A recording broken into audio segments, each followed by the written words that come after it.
I would pose back later perhaps is that the best title even for the standard? There's a lot of internal discussion about that. There's an argument that IFRS for SMEs actually hampers adoption and understanding of what the standard is attempting to do. It really is a standard for non-accountable entities. That doesn't sound quite as nice as IFRS for SMEs, but in reality, you know, full IFRS is for accountable entities. They're the ones we should be reading. We would expect people to be engaged with and to have a big impact.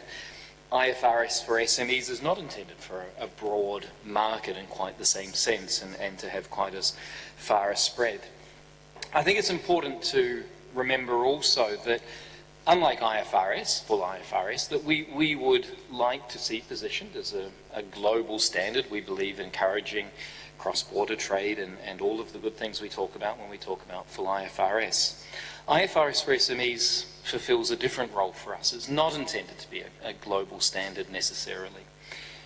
The thing about IFRS for SMEs is we see it as supporting jurisdictions that are coming to IFRS perhaps from a very different tradition of accounting, or in fact perhaps from a position where they don't have a strong domestic traditional accounting paradigm. And so IFRS for SMEs is certainly, we believe, a very good standard, but it is different, and we certainly don't expect global unchanged adoption in every jurisdiction. We like to see jurisdictions that look at their own internal or accounting systems and see what they can learn from what we've done and perhaps harmonise or move towards it or adopt it, but we don't feel strongly about necessarily adoption across a wide range of organisations. We do think, though, that it's a good foundation. It's set out differently to full IFRS. We think in some ways it perhaps more eloquently summarises core concepts and ideas around some of the standards and the concepts that we're trying to get across. And we do like to think that IFRS for SMEs is a really good foundation to moving towards full IFRS. We think that by understanding IFRS for SMEs, that the broader accounting community come closer to and can far more easily understand full IFRS and engage with full IFRS. We're interested always to think about the differences between full IFRS and IFRS for SMEs, and certainly from an academic perspective, other than perhaps giving us advice on a better name that will support wider adoption. We're interested to know whether the cited differences between full IFRS and IFRS for SMEs actually do create issues. We hear different voices. We often, when it's being discussed, we hear that the differences do create problems out in the real world, and yet we struggle to find evidence that that is the case. And so we certainly would be interested in those evidence to that effect.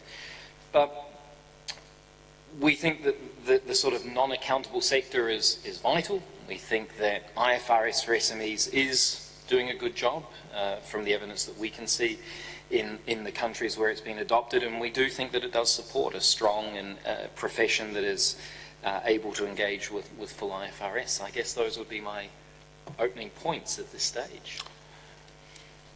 Thank you, Martin. You've set a great example in not just keeping to time, but underrunning, so that's good.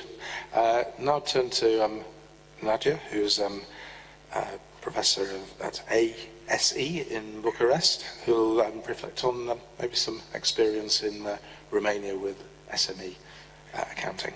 Nadia. Thank you first for inviting me to be a part of this panel. Indeed, we did some research on the IFRS adoption in emerging economies in the region and in Romania in special, and also we investigated the potential adoption of the IFRS for SMEs.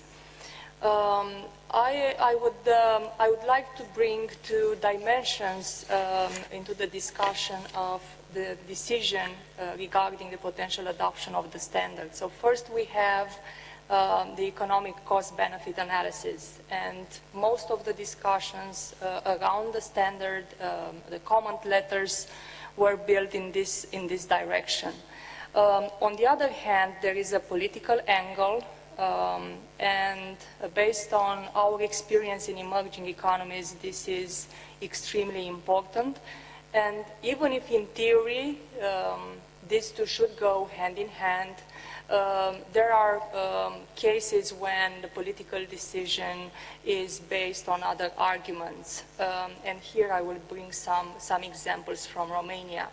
So after the standard was issued in 2009, a cost-benefit analysis was initiated by the academic environment, mostly based on interviews, and there was support for the adoption of the standard, but mostly under a convergence plan, so not a direct adoption. Of course, the most significant cost was triggered by the expected disconnection between accounting and taxation. This was, in fact, also the key element for expected benefits as well. Our interviews with bank analysts indicated that they will not see a benefit from the financial statements, for example, of their clients, because they can obtain additional information. However, in the case of a disconnection between accounting and taxation, they will have a better view of what is happening in various industries and at the national level. So the key issue here would be to achieve this disconnection, which is debatable, and we see that with full IFRSs. And prior research shows that listed companies claim compliance with full IFRS. However, in practice, they do a very tax-oriented implementation. So this, in fact, raises the issue of the magnitude of change actually happening in emerging economy. And here we go to the political decision, meaning that many emerging countries adopted or adopt IFRS, and they are perceived as being I don't know, a good place to do business. They make significant steps in improving their business environment. However, the big question is how significant is the change in practices, in fact, and how prepared is the local institutional infrastructure to really support the adoption. So even in the literature nowadays, we have label adopters, serious adopters, and so on. And now coming back to the case of Romania, I told you that around 2010 there was some support, including the regulator accepted that this convergence plan might work. However, in the last few years, when the European directives were transposed into the national regulations, full IFRSs were utilized as a benchmark and not the IFRS for SMEs. And this is interesting because the IFRS for SMEs would have made more sense, right? It's already simplified, it's designed for non-listed companies. But what happened is that, again, a political decision in 2012, the regulator required listed companies to use IFRS in separate financial statements as well. So the accounting information became the starting point for taxation. And in order to have comparability as a starting point for taxation at the national level, full IFRSs were followed when national regulations were designed. So what happened, in fact, was very different.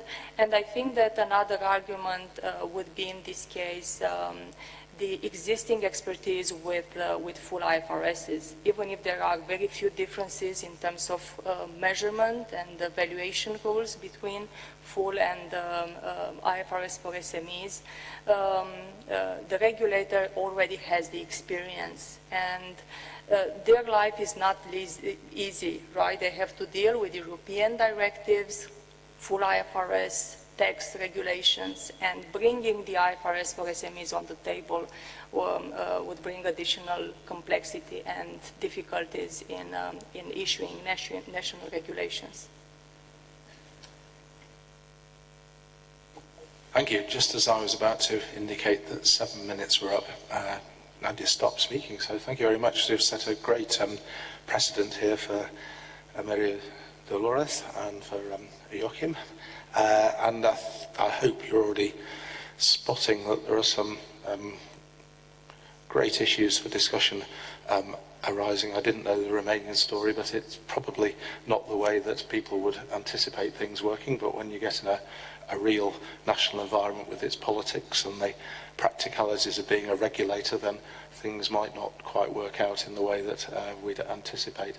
And also, Matt's already invited us all into a major rebranding exercise, although I have to say that non-accountable has very strange connotations for me, so maybe the game's still on to find something better. Anyway, I now turn to Maria Dolores, who'll give us some experience more locally. We are in Spain, so we will learn what's happening here. Thank you. Good afternoon, and thank you, Robert, for inviting the ICAEW, the Accounting and Auditing Institute, to this symposium. Well, the ICAEW is the Spanish accounting standard setter of companies at a general level, and then I would like to provide an overview of the Spanish experience of accounting for small and medium-sized entities. Then, in the first place, I think it's necessary to define what is understood in Spain by small and medium-sized entities in accounting terms, because it's not the same that in IFRS for SMEs. They are those that comply with the requirement set out in Article 3 of Accounting Directive to be small undertakings. It means those that on their balance sheet dates do not exceed the limits of at least two of these three thresholds. Balance sheet total 4 million euros, net turnover 8 million euros, and average number of employees during the financial year of 50. Well, in Spain, around 97% of all companies are in this category. It means 1,215,000 companies, according to the Central Balance Sheet Data Office of Bank of Spain. Okay? Well, regarding Article 5 of Regulation 1606 of 2002, you know, the IFRS regulation, on a nationwide basis, individual accounts of all companies and consolidated accounts of non-listed groups are prepared in Spain according to local GAAP. Well, then, following the recommendation of the White Book of Accounting, the Spanish decision was a gradual process of reforms in accounting law. These reforms constitute then an additional step in the process of developing the Spanish accounting standards in tune with international standards, but without abandoning the Spanish model currently in force. It means that in Spain, the state has sovereignty in accounting. We use commercial code, capital companies law, and 2 royal decrees to endorse the Spanish General Accounting Plan for all companies and the Spanish General Accounting Plan for SMEs, and with a specific accounting criteria for microentities. I have to say that the definition we use for microentities is not the same that in the accounting directive. You know, the thresholds are bigger. Well, and which are the key points of these two texts? Well, these texts follow a process of convergence with the European regulation that contain IFRS, but restricting options. For example, we just use fair value for some categories of financial instruments. And we establish also models of financial statements presentations that are very useful. There are some exceptions. We use own criteria in very limited cases, and it do not imply a direct application of IFRS. And what is the Spanish General Accounting Plan for SMEs? Well, it is a complementary to the General Accounting Plan for all companies, but with the same content except for transactions not deal because they are not usual for SMEs. For example, business combination, share-based payment, and what happens in case that an SMEs, can practice this transaction.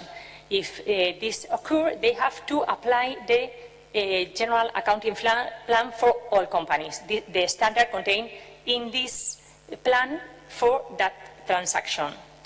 Also, we have simplified criteria, for example, in terms of financial instruments, and this General Accounting Plan for SMEs must be applied in a comprehensive way. Well, another point that I'd like to treat is about the transposition of the new accounting directive. Well, as you know, the strategy in Europe is the simplification in accounting for especially SMEs. Well, we have had to modify, to amend our both plan, the General Accounting Plan and the General Accounting Plan for SMEs, to transpose the directive. And well, in terms of the General Accounting Plan, we have taken a step back on the path of convergence because it is compulsory, for example, to amortize goodwill and now all intangible assets are considered with finite useful life. Then they have to be amortized. Then we are now closer to the IFRS for SMEs, and just the opposite with the full IFRS. Regarding to political issues, we consider that it's not logical, require to the same accounting standards to all companies. We think that SMEs should have more simplifications because, well, in general, they are not audited. The thresholds in Spain for being audited are lower than in accounting terms, the definition of small and SMEs. But still, the majority of them are not submitted to audit. Then the main external user is the tax authority. Then, apart from that, other reason to keep national sovereignty about individual accounts is that commercial law, for example, also need the result from profit and loss account. For some aspects, for example, profit distribution. Then we think it's useful a close connection from accounting and this law to be useful for the SMEs. And well, that's all for the moment. Thank you very much. Thank you. I'm obviously exerting quite a power over the panellists. Let's see if it continues. I do remember that you always hope that when you turn up for an examination, there's a question which you've already prepared for. And Joachim must have this feeling because he was invited by ICAEW a couple of years ago to write a paper called Is the IFRS for SMEs Working? Slightly different, but pretty much the same. And he produced a paper which will be coming out shortly in Accounting and Business Research. So I have to say it was a great paper. So let's just get a little bit of the reflections on the work that Joachim did for that paper and our conference. Joachim. Well, thanks, Robert, for inviting me to this panel and obviously also for saying nice words about my paper. Not sure whether they are warranted, but anyhow. Let me start with just briefly commenting on the initial question. The idea of the initial question was to get some data whether I was right or wrong when I did my own analysis. Because when I started the project for the ICAEW, I thought, well, I do some classic stuff in the sense of that I would be looking at firm level IFRS for SME reporting and understand some of the choices that these firms make, and I started to dig for IFRS for SME reports. And it took me almost half a day to find my first one, and that was the financial statements of the cricket club in Trinidad Tobago. And then I continued looking for it, and I found a set of reports, but only a very limited number. And then I tried to understand it a little bit better, and one of the key results are exactly like it's surfaced here. Firm level adoption, one-on-one adoption of IFRS for SMEs is low. We know that. And this is why I settled to do an interview kind of analysis. So I talked to leading auditing and accounting experts of 24 different countries to understand a little bit what it is about IFRS for SMEs. And one of the things that I noticed were that in the discussion to adopt IFRS for SMEs at the country level, in most jurisdictions there was relatively little direct support. So there were people, of course, proposing IFRS for SMEs, and it was debated in many jurisdictions, but only rarely somebody said, yes, we had real yes men pushing for it. In many cases, the respondents were, they remembered naysayers, people pushing against it for various reasons. And that's one thing that I noticed. Another thing which I noticed when talking about the pros and cons of using IFRS for SMEs in these jurisdictions, there were arguments which already have been mentioned, like taxation and the general cost of implementation or introducing new standards. As contra-arguments, comparability, and that's, I think, something interesting to note, was being used both as a pre and as a con argument. That makes a lot of sense when you think about it, that, of course, if private firms start to adopt IFRS for SMEs, then they become more comparable, let's say, across countries maybe, and to their public counterparts. But at the same time, if you have a sort of a stacked system where you have some private firm rules and then some IFRS rules and then IFRS for SMEs in the middle, and this is the case in many jurisdictions, then of course the firms become less comparable to some of their more national, smaller counterparts. And so this has been debated among both dimensions. When it comes to thinking about benefits and costs, so at the firm level, so what would be benefits of using IFRS for SMEs, what would be costs? I was a little bit surprised to see that there wasn't that much difference, actually. So one thing that seemed to be indicative of a contra-argument was, again, cost, right? When I'm talking about cost, I'm really talking about plain, simple application costs. Just get the people to prepare the statements. Nothing fancy, nothing like proprietary cost or whatever. And the pro-argument was transparency. So people felt that they become a little bit more transparent by using the IFRS for SMEs.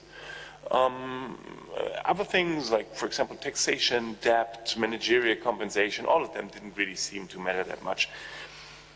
One thing that I really find interesting to note is that there's significant variation across jurisdictions. To give you quick examples here, in Serbia, for example, IFRS for SMEs has been implemented, but at the same time, firms don't really use it that much because they just stick to their old reporting format, which basically ages back to or dates back to the old socialist system. So the filing reporting system, which they still use, and to an extent that in Serbia they even changed the rules so that this becomes now again the way to account.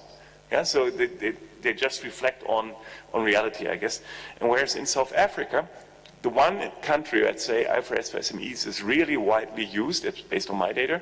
In South Africa, there is a good network, an established network of of accountants trained, of course, in the British tradition, yeah, and these accountants they also enforce the use of IFRS for SMEs. I think this is something that we can pick up during the discussion, whether this infrastructure is actually needed.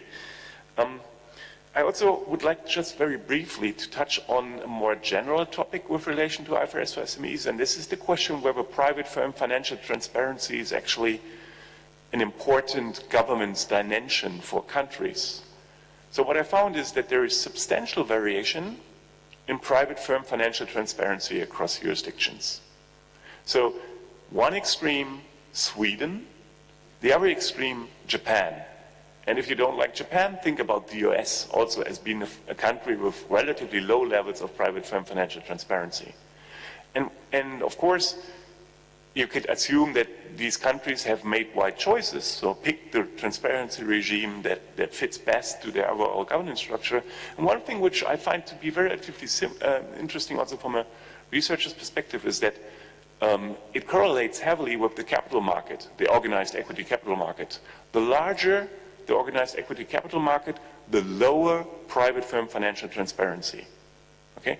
And I also identified at least some cases which hits at the potential cost of opaque private firms. And I have a small example here that's from Japan. I found this very interesting, and I'm thinking about doing further work on this.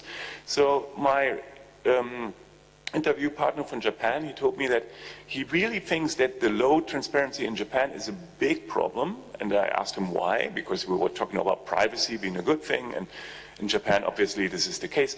And he said, well, we have a problem with demographic change in Japan, and this is severe. And we need new people taking over old firms. But the M&A market for private firms is basically dead in Japan. And the reason is that private firms are just so intransparent. And then I said, well, they can choose to become transparent if they're looking for an M&A, to become an M&A target. And he said, well, this is not the problem. The problem is the other people can't evaluate the peers. So they don't even know. And just picture yourself in Japan, in Tokyo, want to buy a sushi bar, and there's a sushi bar that actually gives you the accounts, but all the other sushi bars are just completely opaque. Would you invest? I will leave this to the discussion. Thanks.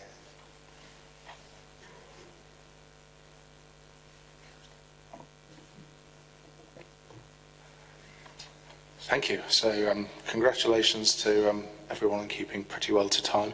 Maybe we'll just, before we hand over to you, maybe just give opportunity, and there's probably most opportunity to Matt, but along the line for people who've been thinking things as others have spoken, saying, I wish I'd said that, just to anticipate that or to counter it. We'll just have a few reflections down the line here, and then Joachim can think about what he thinks about the directions, and then it'll be over to you. Okay. Matt, and you've only got a minute or two for this. Yeah, I mean, I think it's interesting. Obviously, it's very difficult to construct a set of accounting standards for a broad audience that take into account tax regimes particularly. And that's always going to be an interesting and ongoing issue. And I don't think we have a good answer for that. I think it is interesting as well, this kind of signaling adoption of IFRS for emerging economies. I think it is something that we do see, and certainly, again, we think that IFRS for SMEs is a very good practice ground, and that was almost, I was reflecting on Joachim's points at the end about sort of the value of IFRS for SMEs to SMEs, and I wonder if we need to look more broadly and think about the value of IFRS for SMEs in a much broader context. Maybe it comes out that it's close to neutral for the companies themselves, but I wonder whether there are benefits more globally to the profession and to the country, and I think it would be interesting to expand the thinking just beyond the SMEs. We certainly wouldn't want to impose additional costs, but if it's neutral from their point of view, I think that we could still argue that it's useful in a broader sense. So I think there's some really interesting issues there, and certainly we're looking forward to reading more and learning more. Nadia, anything else you'd like to say? Just the fact that what we identified here as challenges in the IFRS and IFRS for SMEs, in particular implementation, which is the institutional context, triggers significant challenges for research as well, because we have to find the right proxies and the right models, or if we do qualitative studies, the right people with a deep understanding of the institutional context. So research is needed because SMEs represent an under-researched context, but it's not easy at all to do research, especially based on what we just discussed.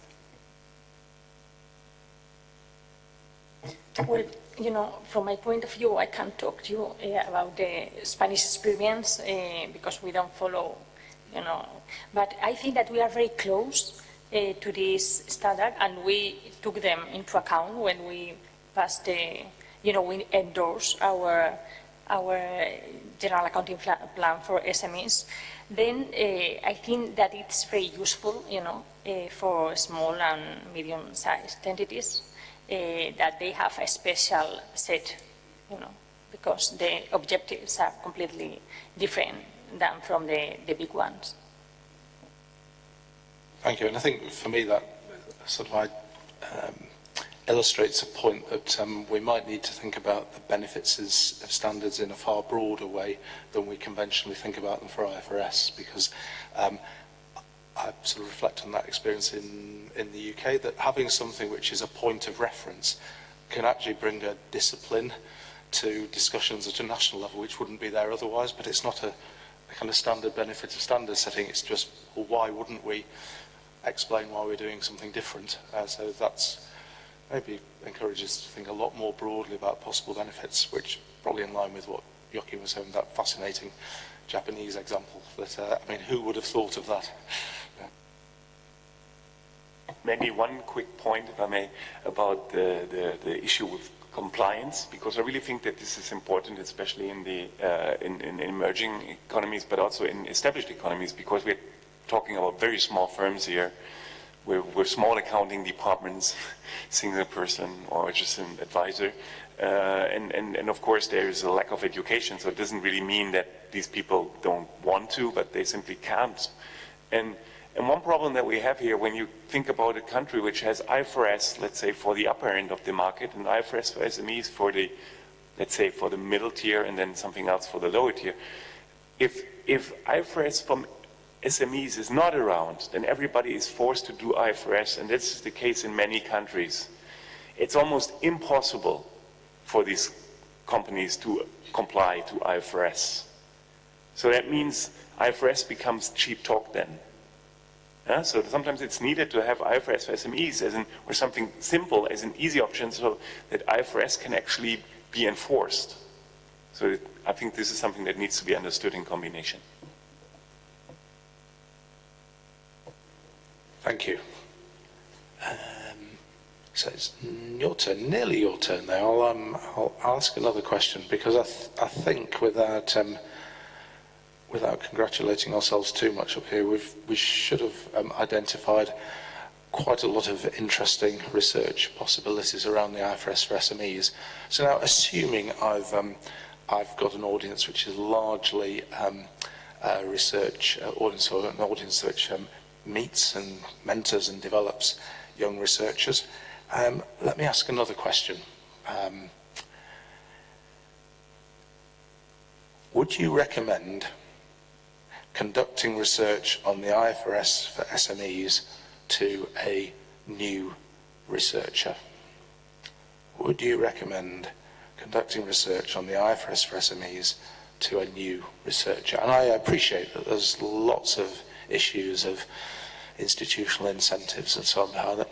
You can reflect all of those, but given the range of interesting topics we've raised, and the importance of this sector, who here would answer yes, that you would recommend? And by the way, when I said 10 before, that's about 10 out of 80, so you've then got a basis here. So if you want to say yes, you've got to put your hand in the air. So actually, 1, 2, 3, 4, there seems to be about a law of 10 going on here. I think there's about 10, so let's just confirm. Here are the people who would not recommend. I'm not sure whether that actively means that you'd discourage, but you would not recommend. Just that's it. You've got to commit there. Well, it's maybe not 70 people, but it's more than put their hands up the other way. So that's an interesting bit of context for the discussion which follows, where I invite people to put their hand up, not to vote for anything, but or to at least just to vote for asking a question or making a comment, and then Alfredo or Andrea will rush to you to give you a microphone. I know most people here are very famous, we should know who you are, but just in case somebody doesn't know who you are, if you could say who you are before making your point or asking a question, that would be great. So I'm now looking for hands. I see a hand.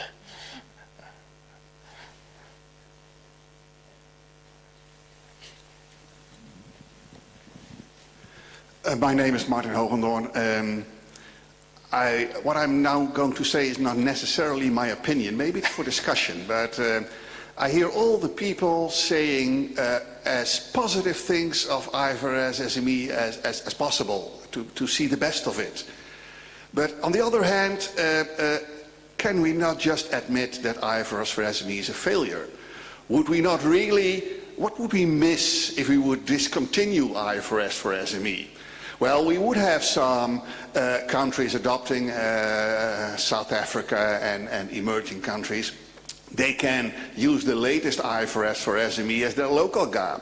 We have in Europe the accounting directive, which is a sort of IFRS or a sort of SME accounting for all the 25, 27 European countries.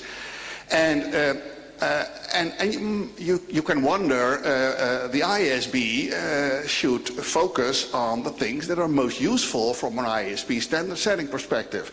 And is it not more useful to use the energy and the budget and the amounts on full IFRS and say, well, after, what is it, 10, 15 years, there are so few companies adopting IFRS SME, so few countries that it's, well, let's discontinue it. I would not say that necessarily that's my opinion, but I have that sort of impression. Thank you, Martin. I don't know how passionate you sound when you are really expressing your own opinions. That sounded quite eloquent. And I have a rule here to enable the panellists to think of answers and choose what to answer. That we go for 3 questions to begin with. So I see 2 more hands. Unfortunately, it's all on Alfredo's side. So the first up there. Yep.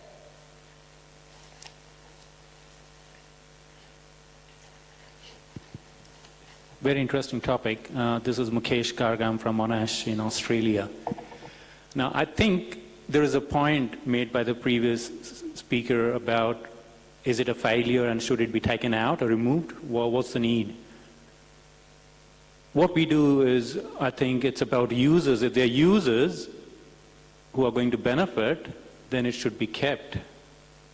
And the adoption can be voluntary.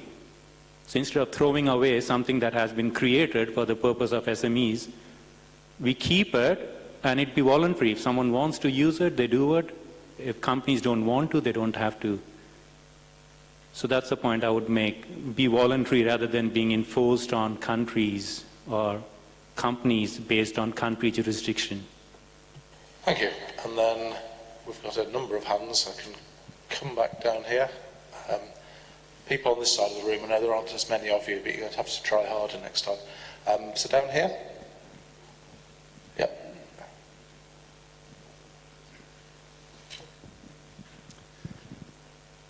Kees Kampferman.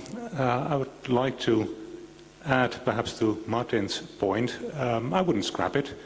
I would give us a hypothesis that IFRS for SMEs exists because it's good for the ISB that it exists. The ISB cannot afford not to have the standard. And that's a perfectly good reason, because if they scrapped it, they would be criticized for not doing enough for these kinds of companies. So the main way to improve it or to make it better is not so much to find the very diffuse range of possible users and try to aim at them, but get more sharply into focus what benefits it brings to the ISB standard setting program. Thank you. So we'll stop there, but I know there's lots more questions to come. So I'll just summarise the points that were made and pass up and down the line, and people can choose which one they'd like, which point they'd like to address. So, has it been a failure? ISB should concentrate on its knitting, the stuff that it is mainly there to do. Another view that this sort of this standard should be seen purely in a sort of voluntary context, that it's about users and their wishes and the benefits to them. And then thirdly, a nice observation from somebody I might have expected to really understand the history and dynamics of the ISB case, talking about how about the problems that the ISB would face if it were not seen as interested and engaged with most of the world's businesses. So I look up and down the line for anyone who'd like to. I think Matt, you've probably got to pick some of those points. So maybe I'll go last. No, I think maybe you could go first. Actually, yes. Thanks a lot. Thank you. Yeah, look, I think there's some interesting issues there. I think it is important to. We're not an enforcing organisation. We don't enforce our standards on anyone. It's for jurisdictions to decide what they think is appropriate for their purposes. And certainly the IFRS for SMEs, they're available to any jurisdiction to adopt.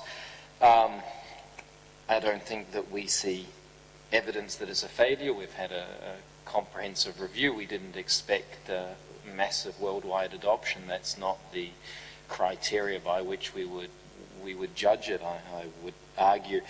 I think it's true. I mean, I think there is a point that the IFRS for SMEs is important to the IFRS because we believe in the value that it offers. We are seeing increasing utilization and adoption across the world of full IFRS, and a lot of those countries that are coming on board now outside of Europe and emerging economies are showing an increasing interest in utilizing those standards. So perhaps we're in it for the long game. We're happy to see it as a slow build and hopefully support those countries who feel they're valuable. So yeah, the IFRS for SMEs I think is important to us. We certainly would be open to evidence that they're a failure if there is academic research out there to support it, but right at the moment we haven't seen that evidence. Okay, let me invite the other panellists. Maybe there's a couple of themes to pick up. One about what would we lose if we didn't have it, and also there was reference to users, and I think in the users of these statements for the non-accountable entities. So anything you want to say about those two issues would be particularly welcome. Joachim, I think, was signaling he'd like to speak. Well, thank you for these questions. Let me start with the following.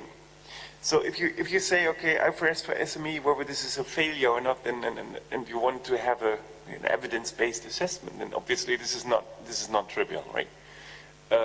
Superficially, one could say, yes, it is a failure because it's not been voluntarily adopted by the by a large majority of firms.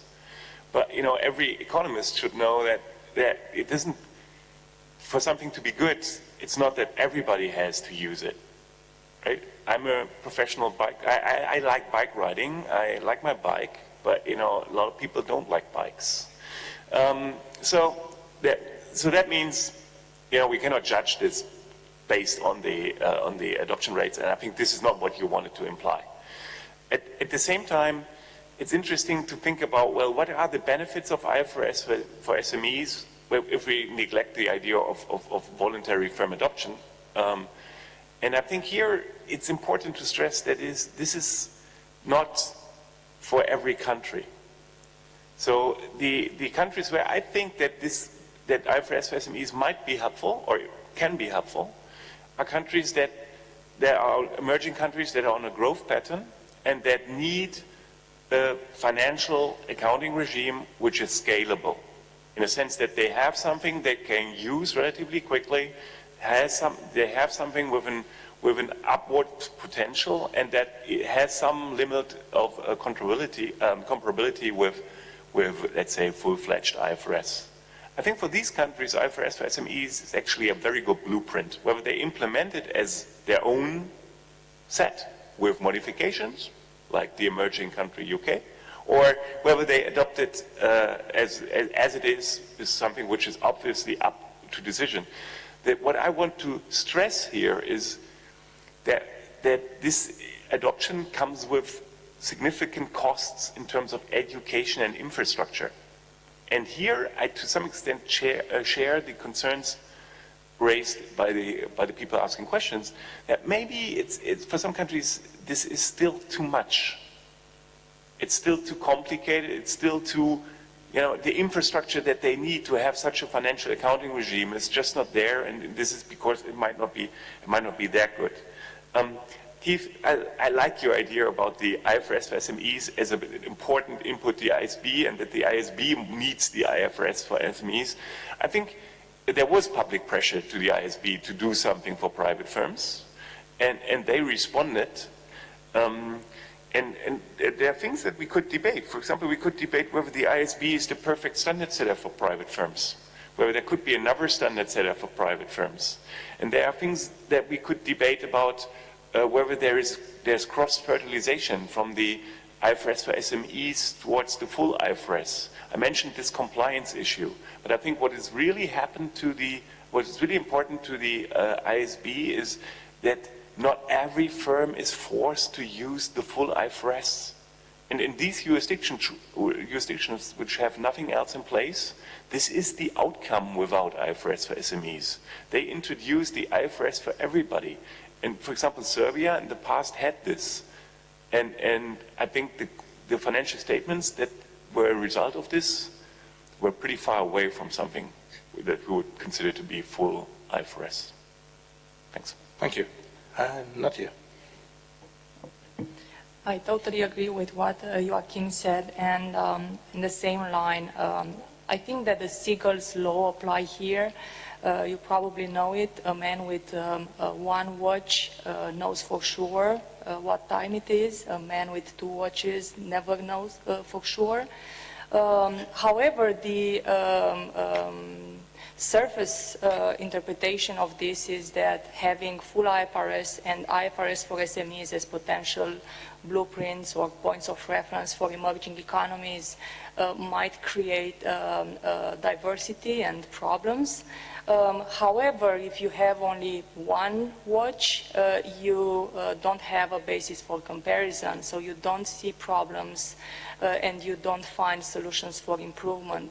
So irrespective of the Romania's decision, which again was a little bit more complex, and this is why ignore the IFRS for SMEs, I think that for emerging economies in general, it's good to have both full IFRSs and the IFRS for SMEs as potential points of reference.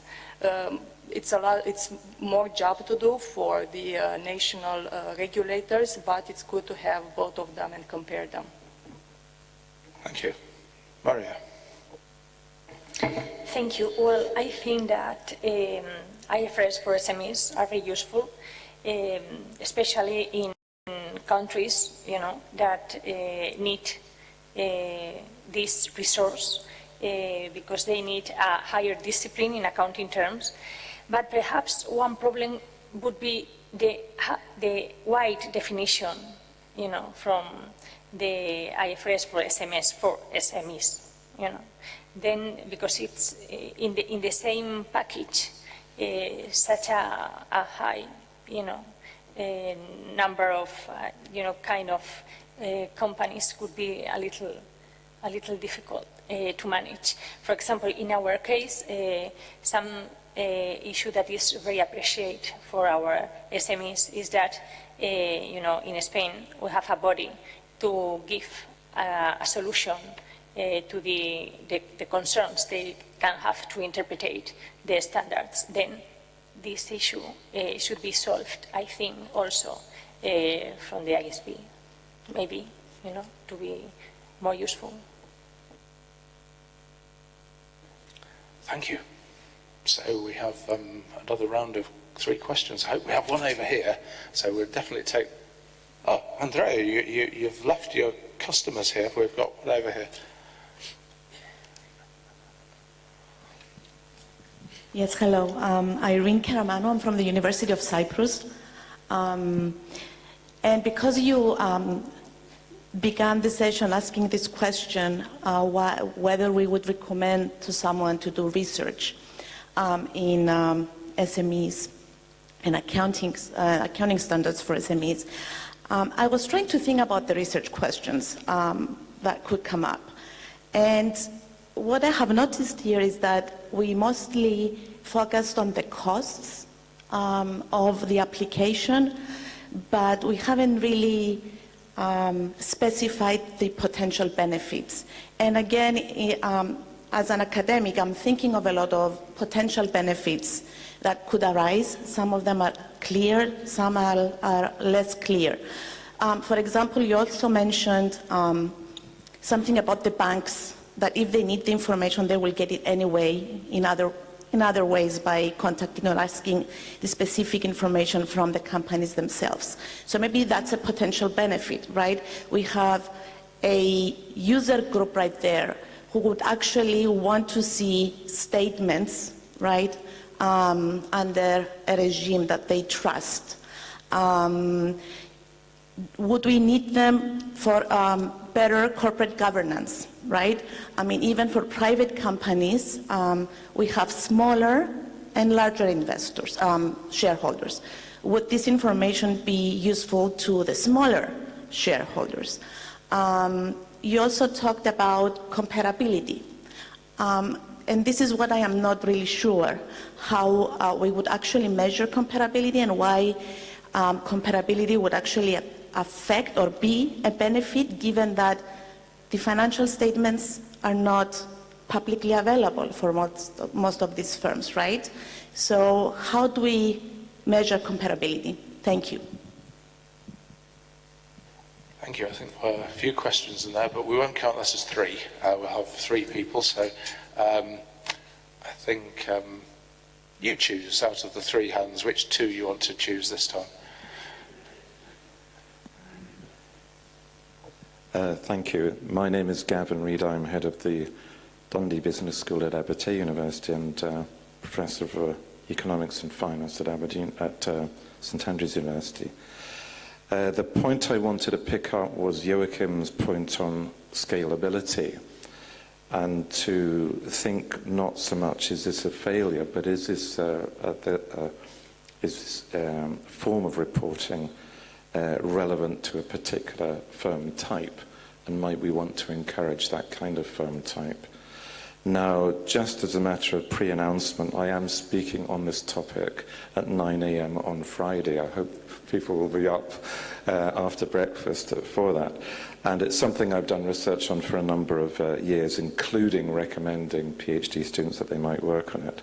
So that one on Friday is in fact looking at the Taiwanese case and their recent experience of fully exploring whether to go in this direction. They didn't do that, but it did modify their existing regime. They came up with an alternative standard, and that was something that the panel has spoken about. So my take on it, following up on Joachim's, is, yeah, scalability is important. If the type of firm you're looking at is one that really wants to have a regular rotating, sustainable business that's not likely to grow, perfectly valid thing.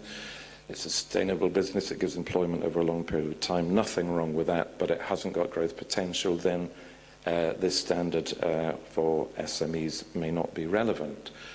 If, however, it's a growth firm, especially if it's a high-tech growth firm, if it's a firm that may want to IPO and have ambitions to do that, then I think it's a different kettle of fish. There may not be a lot of them, like not everybody cycling, but they're the kind of firms that I think in emerging economies you do want an encouragement in terms of giving them a format that is upwardly compatible with where they want to go, given their ambitions. Thank you. And who would you like to give the microphone to next? Oh, yes, it could be Anne. Thank you. Anne Jorissen, University of Antwerp. A lot of countries adopted IFRS for SMEs because they received grants from the World Bank or the IMF. The reason why World Bank and IMF wanted these countries also to adopt IFRS for SMEs and also full IFRS for the listed firms was to increase the governance of these companies, increase transparency and information. And my question is there any evidence or any study at the moment that after these countries have applied or adopted IFRS for SMEs, that foreign direct investment in these companies has increased? And if so, this could be seen as a beneficial effect of adopting IFRS for SMEs. With respect to Joachim's element of infrastructure being there, I was thinking in some emerging countries, business is on a relationship basis and not on formal contracting, and maybe even if you have IFRS for SMEs in these countries, but still all the transactions are based on relationships, they don't trust the accounting numbers, and maybe a whole cultural or a whole transition has to be made from relationship-based economy towards contracting-based economy before IFRS really can become accepted in those countries. Thank you. So, it's a fantastic range of issues raised in those questions that I'll try and summarise, and then I'll look for volunteers to go first. So, we had some enthusiasm from Cyprus about encouraging people to do research, but in particular to think of benefits, not just costs, and asking questions about whether for smaller shareholders these IFRS statements, IFRS for SME statements are useful, and how important comparability is and how we measure it. From Gavin, I think he mentioned something that was happening on Friday at 9 o'clock, but I'll not add to the advertising for Friday at 9 o'clock and Gavin. But I think he talked about encouraging people to do research, but picking up on that's probably a really nice point about what sort of companies amongst this huge population of SME companies actually are suited to the IFRS for SMEs, and is it helpful to them? And it's within that diversity of the SME sector. Are we really helping those who are maybe great growth startups who might be graduating to the full markets, or does it work for stable, probably lifestyle businesses? So that seems to have lots of research possibilities within it. And then finally from Anne, an observation which is very closely tied to ICAEW's own experience in doing work in developing capacity building in countries supported by the World Bank or the IMF, that it tends to come with a prescription for IFRS or IFRS for SMEs, and that there's probably some researchable questions there about whether you can find the benefit of those accounting changes, or can you see evidence of the other parts of the infrastructure coming in place. So I think in all those questions we've got plenty of potential research topics. So I'll look up and down the line for whoever doesn't avert their gaze quickest to see whether... Oh, Joachim was not averting his gaze, he was smiling at me, so there you go. I can take the first shot. So, thanks for the questions. I really like the idea to look more into the potential benefits, and I think it's important in that regard to separate benefits at the individual firm level, so from an individual firm perspective, and from potential network benefits. So network benefits that arise because a group of firms is using this, right? So these things like the M&A market I mentioned. For the individual firms, it doesn't seem to be that super large currently, given that the evidence we have in terms of adoption. But I have one example that I would like to make, and that was from, if I remember correctly, from Argentina, where the respondent told me that some firms in Argentina that happened to be seeking finance, that they switched to IFRS for SMEs because they need private financiers or private financing from Brazil.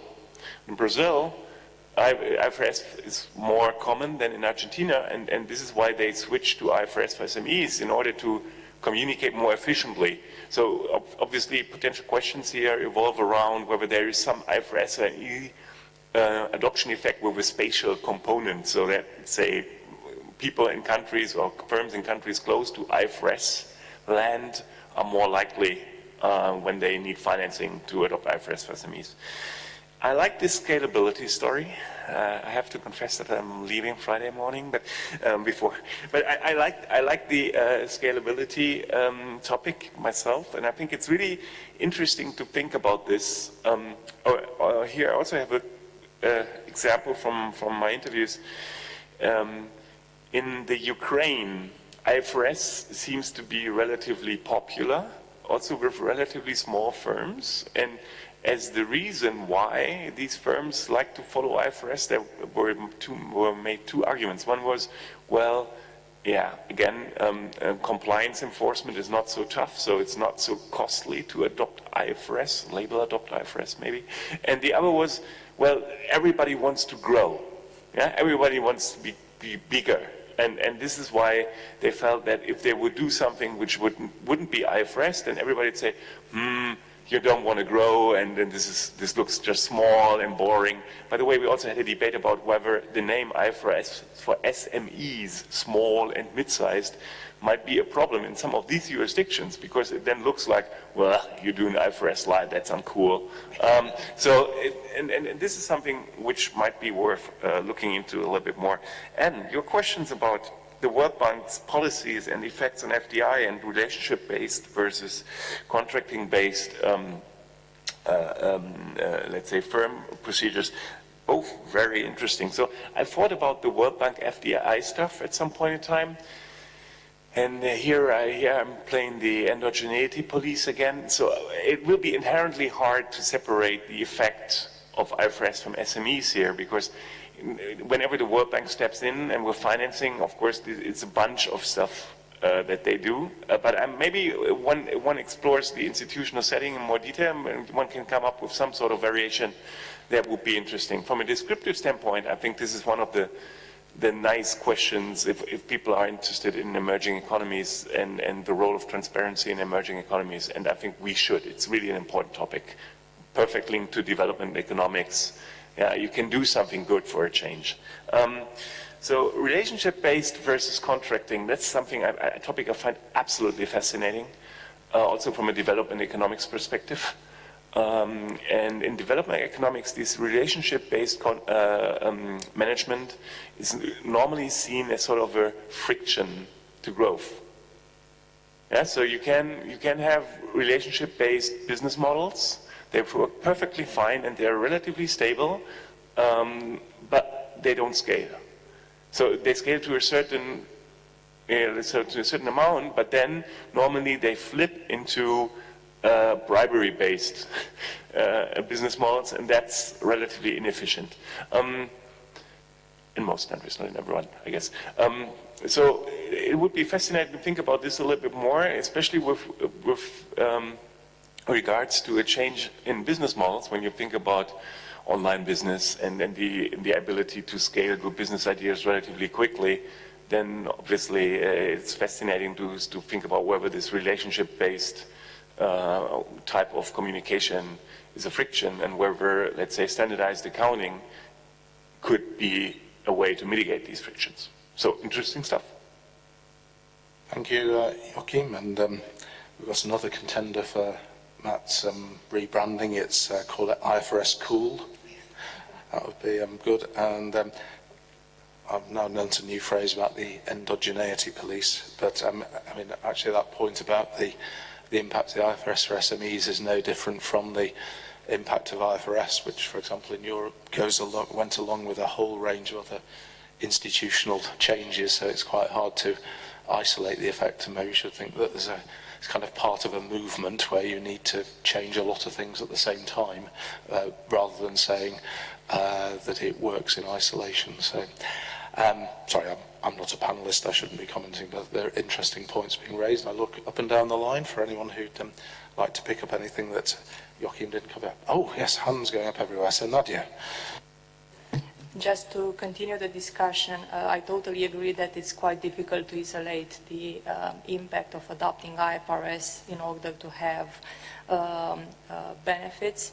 We recently conducted a study based on a survey in the region and found that currently the benefits flowing from the IFRS adoption are mostly perceived to be at a company level, and benefits, let's see, at a larger country level, such as economic development, improvements in the capital market, foreign direct investment, are still expected to flow. On the other hand, also in line with what was mentioned, serious versus label adopters. If companies are not ready to support the cost of a proper implementation, they will not see benefits, and also this will hinder seeing benefits at the national level. And finally, some insights from some interviews we recently did with experts from the World Bank. They said that when they started the work with emerging economies, they thought that, okay, it will be difficult, but in 3-5 years, things will change and everything will go very well. But now they realized that a much longer period of time is needed, and now they see it as about 30 to 40 years to see a real change in emerging economies. Thank you. Matt?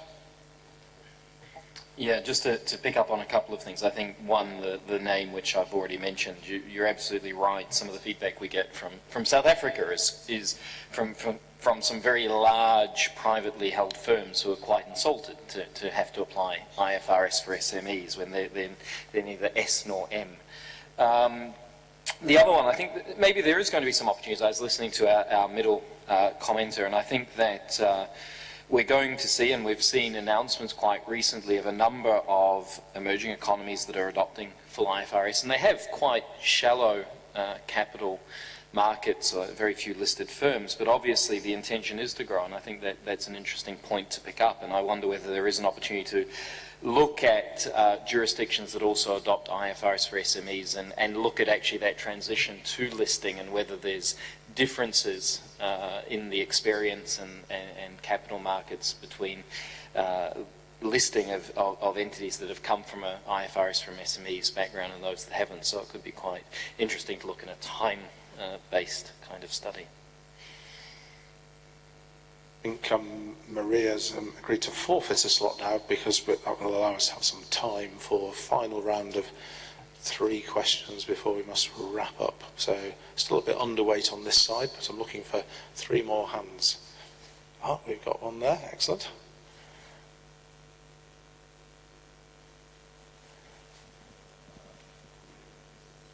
You're not quite engaged with the microphone.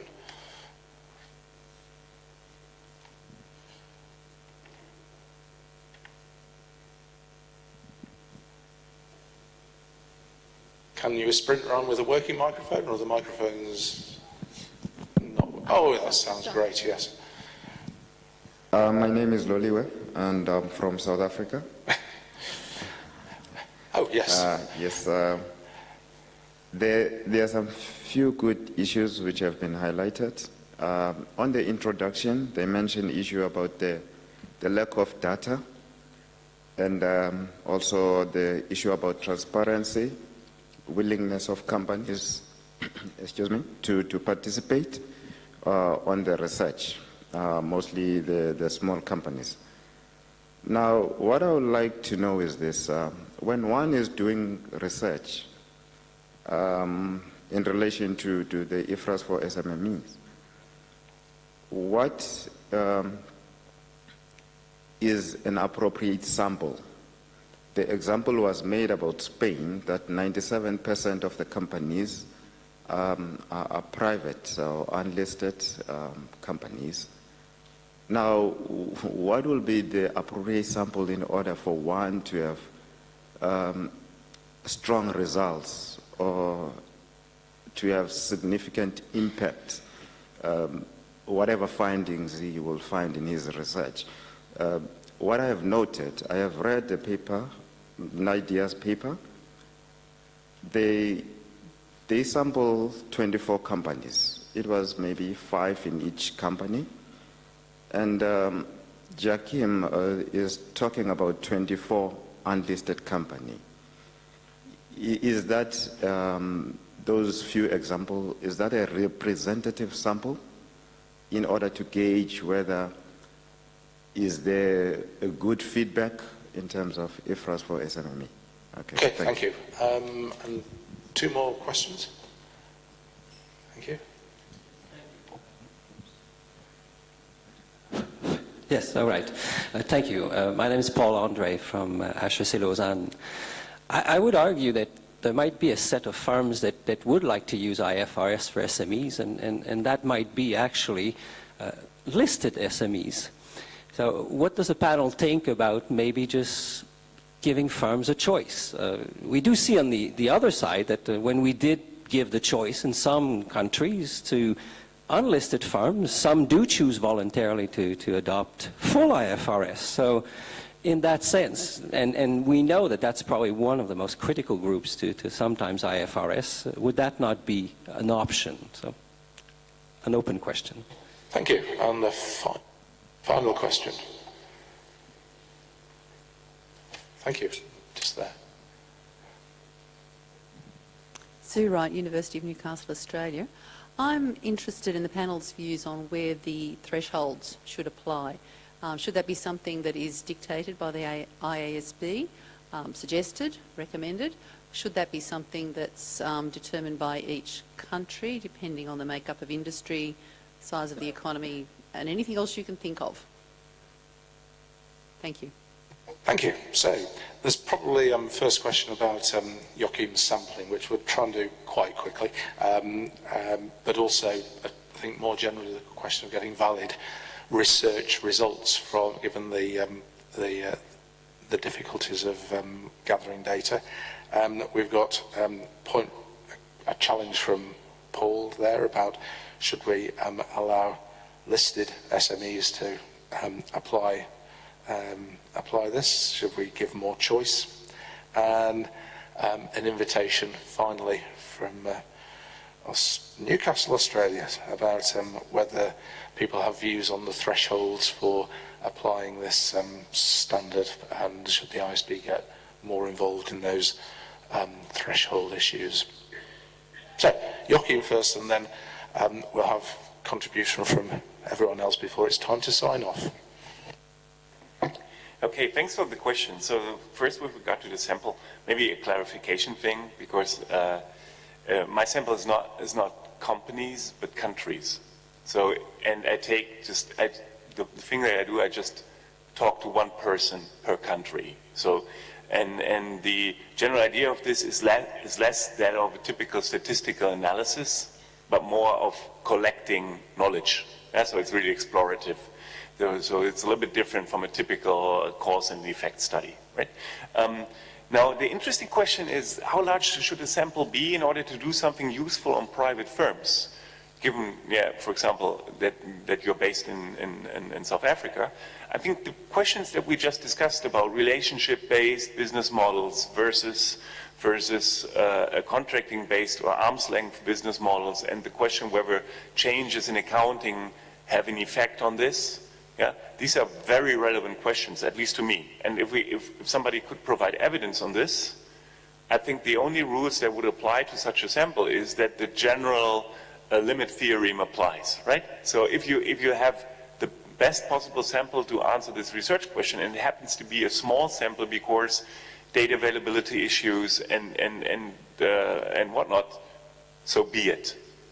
I don't think that the sample size per se, but this is, you know, people have different opinions on this, but personally I don't think that the sample size per se is a quality aspect of a study. The sample should be the best available sample to answer the research question at hand. And if the sample is small, where's the problem? In life science, people do studies on 18 subjects without any problem. So the next thing that I want to mention is Paul. And we are running out of time, so... Sorry, yeah. so. Okay, I'll just go up the... on Maria, anything you'd like to say in conclusion? Well, you know, from our experience, we converge.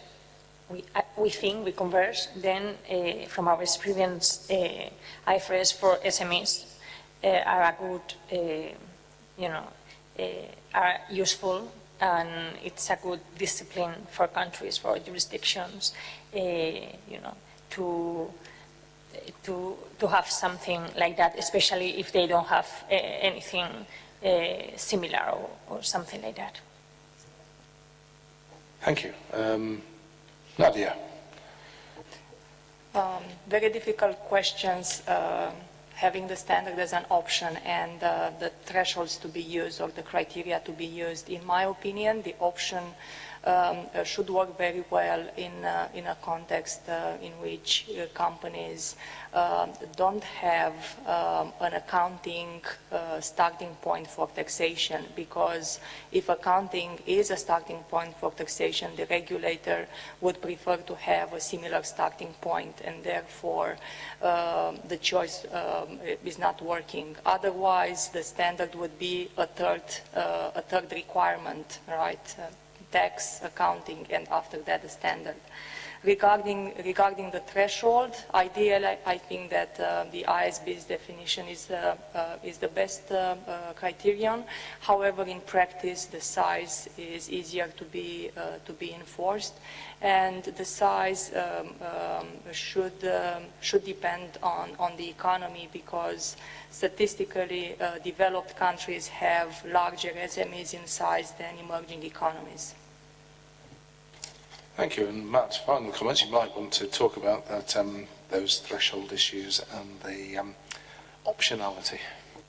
Yeah, certainly. I mean, I think it's interesting. If you have a look at at the ISB's website, it actually explicitly precludes the use of IFRS for SMEs for entities that have public accountability, and I think it would be potentially quite unfair to sort of use it in that context when it's explicitly written not for that context, and reputation issues and concerns could arise about the standards that placed unfair expectations on them. So we have been approached, and there have been discussions about IFRS for SMEs plus or IFRS minus. I think from my own perspective, the concern is, where do you stop? Do we have IFRS for entities that are raising funds through something like Kickstarter? Do you have IFRS for different kinds of entities? You begin to get a very fractured approach. As for thresholds, I think the view would be that this is very dependent on jurisdictions and go far beyond issues of size and necessarily and economy, and are too difficult, I think, for the IF. They're better dealt with within specific jurisdictions. Right, thank you. So it's now time to wrap up. Let's just ask you to show your hands for a final question. Is the IFRS for SMEs good for SMEs? Those who say yes, put your hands up now. Is the IFRS for SMEs good for SMEs? There's something strange here. There's a rule of 10, which means that the first option of yes seems to get about 10. And so we won't have people saying that it's not good. So that I'll take that as a good temperature check at the end. It's now time to thank you all for your questions. You lived up to expectations. We could have carried on, but you used up half the time with some very good challenges, which took us into very interesting places. I should also thank the panellists, and I should also thank Alison Dunjerovic of ICAEW, sat at the front here, who helped put together the panel organising things. We'll be no doubt producing a whole stream of social media and blogging activity on the wisdom that you've all shared with us today. I hope that you'll visit ICAEW booth and stand, whatever we call it, and also look out for some of our material that's already been out there about SME accounting requirements, how you might go about basing policy on evidence. So we have that paper, and we've got the forthcoming issue of Accounting and Business Research, where you can not only read Joachim's excellent paper, but some others from last year's Information for Better Markets conference. And I'd sort of make the same conclusion here that I made at that conference, which is that in our discussion of private companies and SMEs, we've actually touched upon a huge range of issues relevant to financial reporting, but we've dealt with a huge range of issues, and I just sort of offer the thought that what we're dealing with is the general case of what's relevant in thinking about accounting research and its interaction with institutions and different sorts of businesses and the economy. And maybe when we focus on that special case of companies that have announcements and share price movements every day, maybe we get into a specific case and don't look at the more challenging general economic issues. So my challenge would be that everybody should really be doing research on these issues, and maybe there's some small specialist group that might think that it's interesting enough just to look at data sets for share price movements and public company announcements. So that's my challenge. Everyone should do this, because we're talking here about what our profession is about. So with that challenge, you don't have to applaud me if you don't want, but you can applaud anyone else like yourself for your excellent questions, the panellists for their great contributions, and Alison for putting it all together.